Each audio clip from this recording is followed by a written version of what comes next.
ایک شخص اپنا واقعہ بیان کرتا ہے کہ میں خواب دیکھتا ہوں، کلمہ شریف لا الہ الا اللہ محمد رسول اللہ پڑھتا ہوں، لیکن محمد رسول اللہ کی جگہ پہ کیا ہوا وہ اشرف علی رحم اللہ کا رسول نام اللہ لیتا ہوں، نکلتا لیکن ہے۔ خیال ہوتا ہے کہ غلطی ہوئی، پھر صحیح پڑھنے کی کوشش کرتا ہوں، پھر غلطی ہوئی ہے، پھر اسی کشم میں بیدار ہوتا ہے، ٹھیک ہے، دیکھیں، بیدار ہوتا ہے، جی جی جی بیدار جی، ہوتا بیدار کا ہے، لفظ بھی اس میں، جی جی جی، جی، بیدار کا لفظ بھی اس میں، آپ اب آگے سے پڑھیے۔ بیدار ہوتا ہے، اب آپ بیدار ہوتا ہے، بیدار کا لفظ کے آگے ہاں پڑھیے آپ۔ بیدار ہو جاتا ہے، اور دوسری کروٹ لیٹ کر کلمہ شریف نہیں کی نہیں نہیں غلطی، نہیں، جی جی جی جی، تو آپ اس میں بیداری کا لفظ لکھا ہے نا، ہاں کلمہ شریف کی تو غلطی بیدار، سے، اب آپ نے حضرت یہ بات کہی تھی نا کہ وہ خواب کا معاملہ تھا، اب اس پہ آپ نے خود یہ پڑھا کہ بیدار میں ہو جاتا ہے، پھر تو کروٹ پڑھا بیدار تھا، ہوتا ہے، خوابی سے تو بیدار ہوتا ہے، نہ تو خواب سے بیدار ہوتا ہے، پھر اس کے آگے عبارت پڑھ گیا نا۔ ہاں پڑھ تو رہا ہوں، بیدار ہو جاتا جی ہے، اور دوسری کروٹ لیٹ کر کلمہ شریف کی غلطی کے تدارک میں رسول اللہ صلی اللہ علیہ وسلم پر درود پڑھتا ہوں، لیکن پھر بھی یہی کہتا ہوں اللہم صلی علی سیدنا نبی اشرف علی، حالانکہ اب بیدار ہوں، یہ خواب جی نہیں، جی ٹھیک ہے، جی جی لیکن بے اختیار ہوں، مجبور ہوں، زبان اپنے قابو میں نہیں ہے، ٹھیک، اور پھر یہ کہتا ہوں کہ میں اس کے بعد یہ جو ہے نا خوب رویا اپنے اس غلطی اچھا، پہ، جو مطلب وہ انجانے غلطی میں وہ ہو گئی، وہ نہیں، وہ مجبور، جانتا بھی کہ یہ بڑی غلطی ہے، ہاں یہ بڑی غلطی ہے، اور جی جی، روتا بھی اس کے اوپر، ندامت بھی کرتا ہے۔ ہاں تو حضرت ثانی علیہ الرحمٰ نے جواب دیا کہ اس واقعے یعنی خواب میں جو ہے اس میں تسلی ہے، نہیں نہیں، اس میں تسلی واقعے میں ہے، تسلی ہے۔ ہاں کہ جس کی طرف تم رجوع کرتے ہو وہ بیعونہ تعالی متبع سنت ہے، یہ رسالہ جی امداد جی میں صفحہ 35 جی پہ جی لکھا ہوا ہے۔ جی جی، تو اب جیسے کہ حضرت مثال کے طور پر اگر کوئی ایسا کام کرے تو پیر صاحب کو یہ چاہیے تھا کہ مطلب اس کو سمجھائے، اس کے ہاں اوپر تو دیکھیں، تنبیہ کرے، اس دیکھیں کے اوپر یہ جو حکم کرے، عبارت، یہ مگر جو، اشرف علی تھانوی صاحب نے ان کو کہا کہ جو ہے ماشاءاللہ تم جس کے اوپر توجہ کرے، جس کے اوپر متوجہ بے ہونی تعالیٰ وہ متبع سنت ہے، ہاں تو یہ تو جو حضرت یہ عبارت ہے، بتائیے اس کو تنبیہ کرنی چاہیے تھی نا۔ ایک اب منٹ، یہ آپ نے بھی عبارت پڑھی، اور آپ نے عبارت پڑھنے کے بعد کہا کہ وہ بیداری کی حالت میں، اب بیداری کی حالت میں تھا، اور جو ہے بے اختیار نکل رہا تھا، تو سمجھانا چاہیے تھا نا۔ اگر کوئی بچے سے غلطی ہوتی ہے تو انسان سمجھ کو ڈانٹتا ہے، یہ تھوڑی نہ کہتا ہے کہ جو تم نے کیا وہ بہت اچھا کیا، ماشاءاللہ وہ متبع سنت تھا۔ تو اشرف علی تھانوی صاحب نے تو بہت اپنا کلمہ پڑھوا لیا۔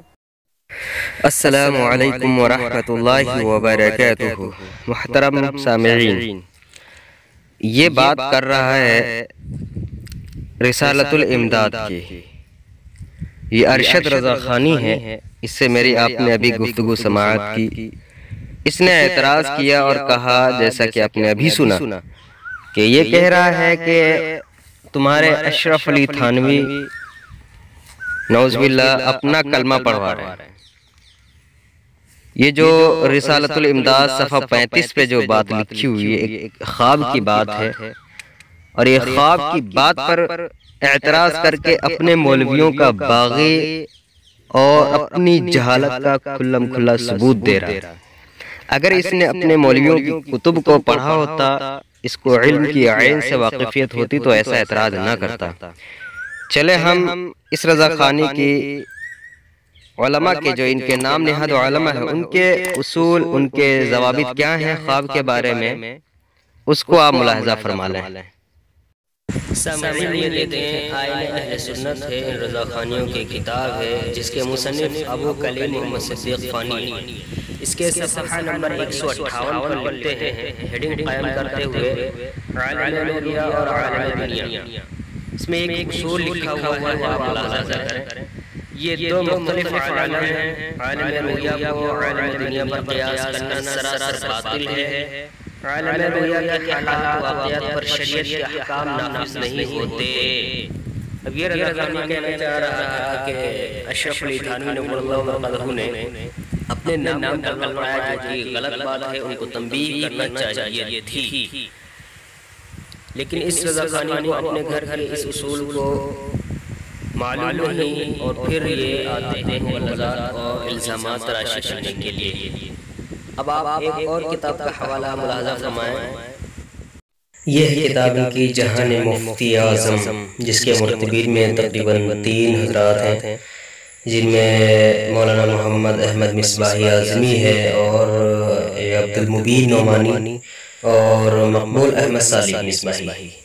اس کتاب کے صفحہ نمبر 208 پہ لکھتا ہے کہ خواب کی باتوں کا کیا اعتبار، جب خواب کی باتوں کا کوئی اعتبار نہیں ان کے مولوی لکھ رہا ہے، پھر اس رضا خانی ارشد نے اعتراض کر کے اپنے مولویوں کا باغی ہوا کہ نہیں ہوا؟ یہ ظاہر سی بات ہے، لیکن وہی معلوم ہے جب علم نہ ہو تو اس طرح کی بہکی باقی باتیں کرتے ہیں۔ ایک اور حوالہ اسی پہ آپ ملاحظہ کر لیں تاکہ اس رضا خانی کی جہالت اور عام ہوتی چلی جائے، لیکن اس کے بعد میں انشاءاللہ احادیث رسول کی جانب آؤں گا کہ کیا سونے والے پہ شریعت کا لاگو حکم ہوگا یا نہیں ہوگا، کہ اگر کوئی ایسا معاملہ پیش آئے تو کیا ایسے شخص پہ شریعت کے اعتبار سے کیا حکم لاگو ہوتا ہے۔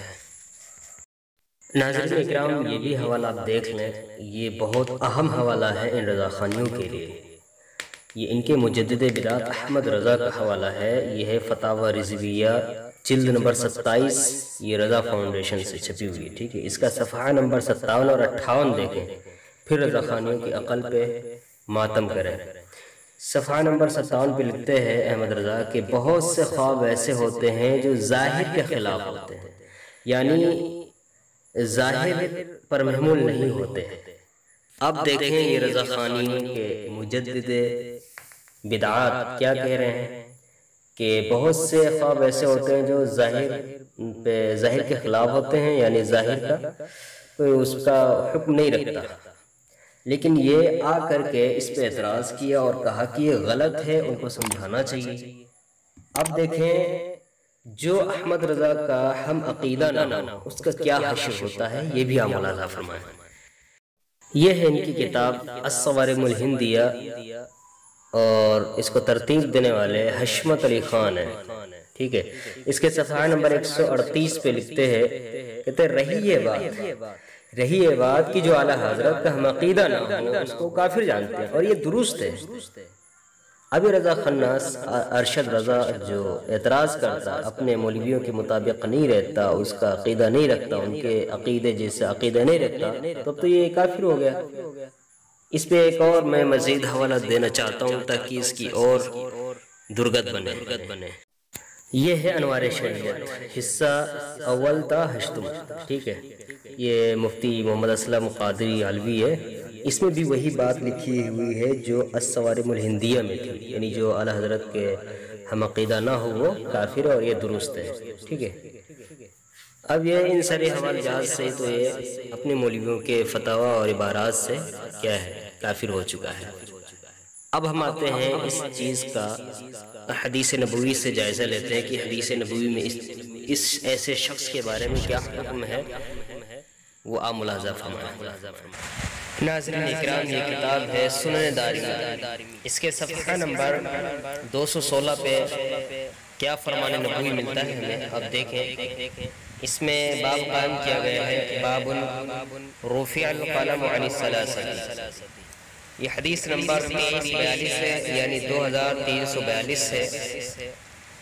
کیا فرمان نبوی ہے آپ ملاحظہ کریں۔ اخبارنا عفان حدثنا حماد بن سلمة حدثنا حماد عن ابراہیم عن الاسودی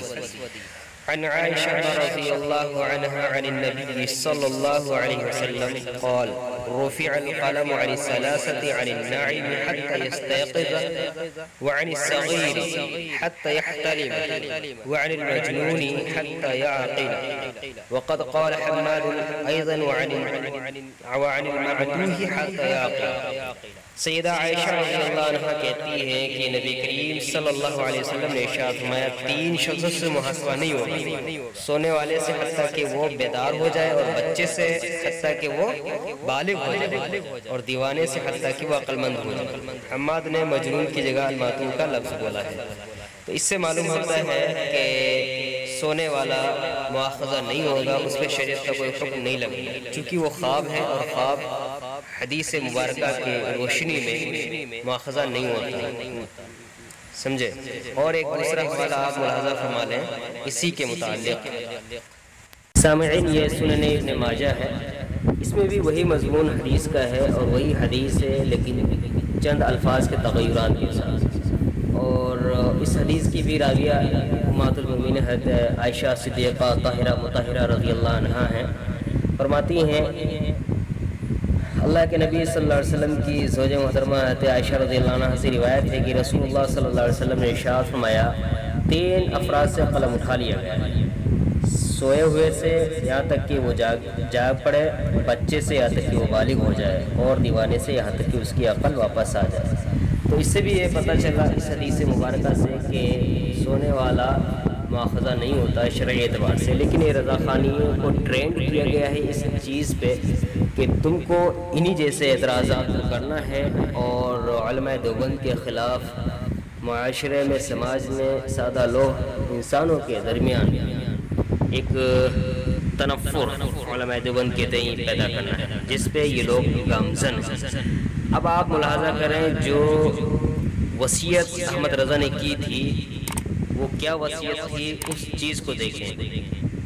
اس کے بعد فیصلہ کریں کہ اس ارشد رضا خناس کا کیا حشر ہوا ہے اور کیا حشر ان کے مولویوں نے کیا ہے۔ یہ دیکھیں سامعین، اگر یہ ارشد رضا خانی اپنے مجدد بدعت احمد رضا کے باتوں پہ اور اس کی وصایا پہ عمل کرتا تو شاید اتنا بڑا جھوٹ اور اتنا بڑا دجل فریب نہ کرتا۔ وہ کیا چیز ہے، احمد رضا نے کیا وصیت کی تھی، یہ دیکھیں آپ، یہ وصایا شریر ہے، صفحہ نمبر 16۔ اس پہ کیا لکھتا ہے؟ کہتا ہے کہ حتی الامکان اتباع شریعت نہ چھوڑنا، کہ اتباع شریعت نہ چھوڑنا، یعنی جہاں تک ہو سکے اتباع شریعت نہ چھوڑنا، لیکن اب آگے سنیں، لیکن میرا دین مذہب جو میری کتب سے ظاہر ہے اس پر مضبوطی سے قائم رہنا، ہر فرض سے ہر فرض، لا حول ولا قوت الا باللہ، یعنی شریعت کی جو احکام ہیں، شریعت کی جو معاملات ہیں، ان پہ جہاں تک تمہارا ہو سکے بس چلے، اس پہ عمل کرنا نہ ہو تو نہ ہو، کوئی بات نہیں، کوئی معاملہ نہیں رہے گا، لیکن میرا جو دین و مذہب ہے جو میری کتب سے ثابت ہے اس پہ عمل کرنا ہر فرض سے ہر فرض ہے۔ لیکن احمد رضا کی اس وصیت پہ ارشد رضا خناس تیار نہیں، اور نہ کوئی رضا خناس اس چیز کو مانتا۔ حالانکہ یہ اگر اس چیز کو ماننے لگے تو اتنا وہ نہ ہو، لیکن ان جیسے لوگ اپنے مجدد بدعت کی بھی بات نہیں مانتے، اپنے مجدد بدعت کی بھی بات نہیں مانتے۔ اب یہ دیکھیں ان کے ایک مفتی احمد یار خان نعیمی، وہ کیا گل کھلاتے ہیں تفسیر نعیمی میں، آپ دیکھیں کہ نبی پر اطاعت فرض نہیں ہے، لیکن اعلیٰ حضرت کے مذہب پر عمل کرنا یہ فرض اہم فرض ہے۔ ٹھیک ہے، یہ صفحہ نمبر 202 پہ دیکھیں تفسیر نعیمی۔ احمد یار خان نعیمی کیا لکھتا ہے؟ وہ لکھتا ہے کہ نبی پر ایمان فرض ہے، اطاعت فرض نہیں ہے۔ کیا کہتے ہیں؟ نبی پر ایمان فرض ہے لیکن اطاعت فرض نہیں ہے۔ اطاعت کس کی فرض ہے آپ دیکھیں، جبکہ اعلیٰ حضرت بیدتی بریلوی بانی فرقہ رضا خانیت خناس کہتا ہے کہ میرا دین و مذہب جو میری کتب سے ظاہر اور عمل کرنا ہر فرض سے ہم فرض ہے۔ اتباع شریعت، احکام شریعت پہ اگر ہو سکے تو عمل کر، اگر ممکن ہو تو عمل کر، لیکن میری جو کتب سے میرا دین و مذہب جو ہے میری کتب سے ظاہر ہو پائی ہے اس پہ عمل کرنا ہر فرض سے اہم فرض ہے۔ نعوذ باللہ من ذالک، استغفر اللہ۔ یہ ہے رضا خانی کی مجدد بدعات کی کمالات۔ اللہ ہم سب کی حفاظت فرمائے۔ محترم سامعین، ان سارے حوالجات سے یہ بات معلوم ہو گئی کہ خواب پہ اعتراض نہیں کر سکتے، خواب قابل مؤاخذہ نہیں ہے جو قرآن و حدیث سے ظاہر ہے۔ حالانکہ خواب دیکھنے والا خود کہہ رہا ہے کہ میرا زبان پہ قابو نہیں ہے، یہ جو الفاظ نکلے ہیں بلا قصد و ارادہ کے، اور اس معاملے کو تو ان کے مفتی احمد یار خان نعیمی نے ہی ختم کر دیا ہے۔ اس معاملے کو انہوں نے صاف الفاظ میں ختم کر دیا ہے۔ ان کی تفسیر کنز الایمان نور العرفان جو ہے اس میں لکھتے ہیں کہ جب انسان بے خود ہو جائے تو اس پر کوئی شرعی احکام جاری نہیں ہوتے، جب نہیں ہوتے تو یہ معاملے ہی ختم ہو گئے سرے سے، لیکن ان کو سمجھ نہیں آتی۔ اللہ ہم سب کو فہم صحیح عطا